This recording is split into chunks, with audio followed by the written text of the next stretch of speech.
Аларга тылмаш кирәкми, алар тамашачысы белән сәхнә телендә аралаша. Көз белән бергә татар эстрадасы йолдызларына илһам килә. Артистларның сентябрьдә гастрольләре башланып китте. Кемдер җыр яздыра, кемдер клип төшерә, кемдер концерт куя. Бу иҗат кызулыгы яңгыраган җырлар һәм клипларның күбәюендә дә сизелә. Сәхнә арты тормышы. Айгөл Бәдретдиновадан. Исәнмесез? Исәнмесез? Сез кайда китәсез? Без интервью алырга килдек. Әгерҗе, Ижау, Сарапул... Ризат белән Зинира Рамазановларны без гастрольләргә чыгып китәр алдыннан тоттык. Узган елгы Болгар премиясе лауреатларының тамашачыга әлеге җыры аеруча якын.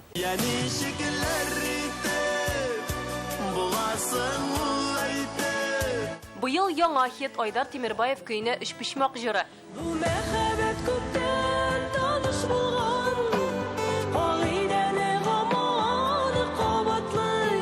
15 яңа җыр, яңа программа белән Башкортстан, Ульян, Самара, Сибир якларына юл тотарга исәпләре. Үзләре җырлыйлар, үзләре оештыралар. Яшьләр бит әле, һәммәсе кызык. Без инде теге куркып кына башлаган шиттә безне беләр микән дип, рәхмәт менә ТНВ каналына әйтәсем килә әле, чөнки Койнар хит, менә Болгар радиосы, әлбәттә читтә милләттәшләребез тыңлыйлар, карыйлар. Яңалык без быел әз генә бер башка төрдә направление эшләп алдык Юмр өлкәсендә, ансестр булып калсын.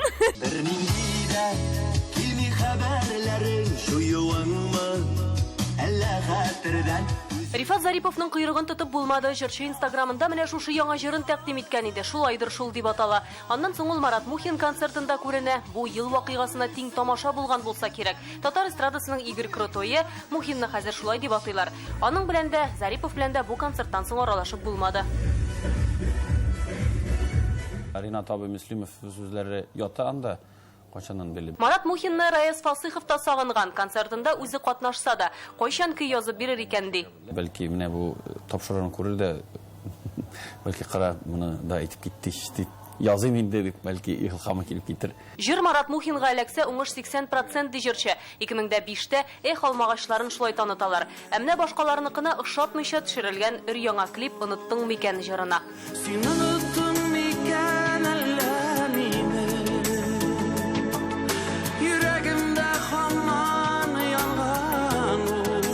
Профессиональ режиссерларга әйтеп, матур иттереп көйләп, команда җыеп, менә шулай әйләнергә дигән план бар. Потому что материал җыелды, җырлар җыелды. Син аны нурга тиңлисең, урланган бәхет димисең, башкаларның зарын күрмисең.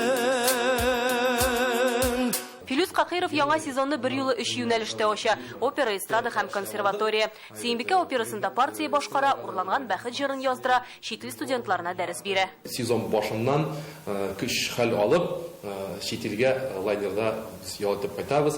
Һәм инде беренче концертларны Алла берсә Арчадан башлыйбыз безнең, Арчада, Балтачта, аннан соң инде Уфага чыгып китәбез.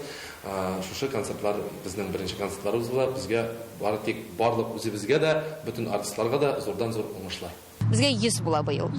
Шуңа күрә безнең программабызда шулай безгә 100 дип атала. Айгөл Бариева ял итеп кайткан инде. Хәзер Лилия Муллагалиева белән бергә җиң сызганып декабрьдәге концерт хәзерләнәләр. Аны циркта куярга исәпләре. Ни өчен нәкъ менә 100 ел? Зөфәр абый Хайретдинов, Асаф Валиев, Булат Нигматуллин, Филюс Кагиров, Зөлфәт Зинуров, Азат Фазлыев. Барсын да әйтеп бетермим, чөнки анда алар бик күп, ләкин без ир-затларны гына чакырга булдык.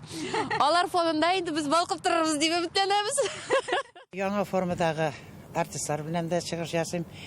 Модадан артта калып тормый. Эстрада легендасы Хәмдүнә Тимергалиеваны Әлфия Авзаловага сын ачканда очраттык. Быел аның 2 юбилей, 70 яшь һәм җырлы иҗатына 50 ел.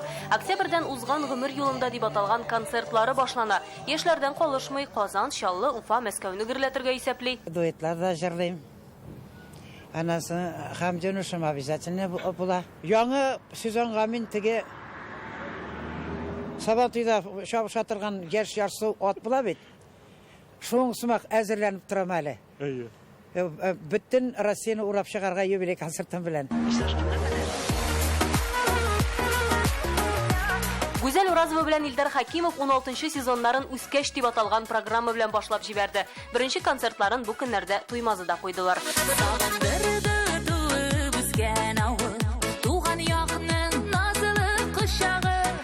Айгөл Бәдретдинова, Ради Гыймаев, Андерсон Тальцев, Игорь Романов, Ринат Сафин, Яңа гасыр каналы.